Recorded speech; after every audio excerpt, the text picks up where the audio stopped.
ఎక్కడైనా సరే ఎప్పుడైనా సరే నెగ్గుకు రావాలంటే అంగబలం అర్ధబలం ఉండాలంటారు. అవి లేకపోయినా కనీసం అవి రెండూ ఉన్న వారి సపోర్టు ఉంటే చాలు, మనల్ని ఆపేవారే ఉండరు.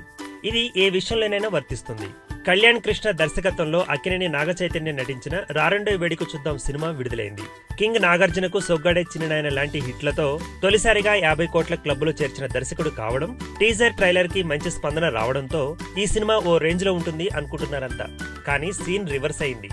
మార్నింగ్ షో అయిన వెంటనే ఈ సినిమాకు నెగిటివ్ టాక్ వచ్చేసింది. ఇదే సమయంలో నెగిటివ్ రివ్యూలు వస్తే అసలుకే మోసం వస్తుందని గ్రహించిన దర్శకుడు కళ్యాణ్ కృష్ణ తన పలుకుబడిని వాడాడు. తన అన్న వైసీపీ నేత కురసాల కన్నబాబును రంగంలోకి దించి తెలుగు మీడియాలో టాప్ వెబ్సైట్స్ నెగిటివ్ రివ్యూలు రాయకుండా ఒత్తిడి చేశారట. అందుకే సదరు వెబ్సైట్స్ లో సినిమాకు అనుకూలంగా వార్తలు వచ్చాయంటూ ఫిల్మ్ నగర్ లో చర్చించుకుంటున్నారు. అయితే సినిమాలో విషయం లేకపోయినా వెబ్సైట్స్ లో అనుకూల వార్తలు రాయిస్తే ఇది ఎంతవరకు ఉపయోగపడుతుందో వేచి చూడాలి. ఈ వీడియో గనుక మీకు నచ్చినట్టయితే లైక్ చేయండి, షేర్ చేయండి, సబ్స్క్రైబ్ చేసుకోండి.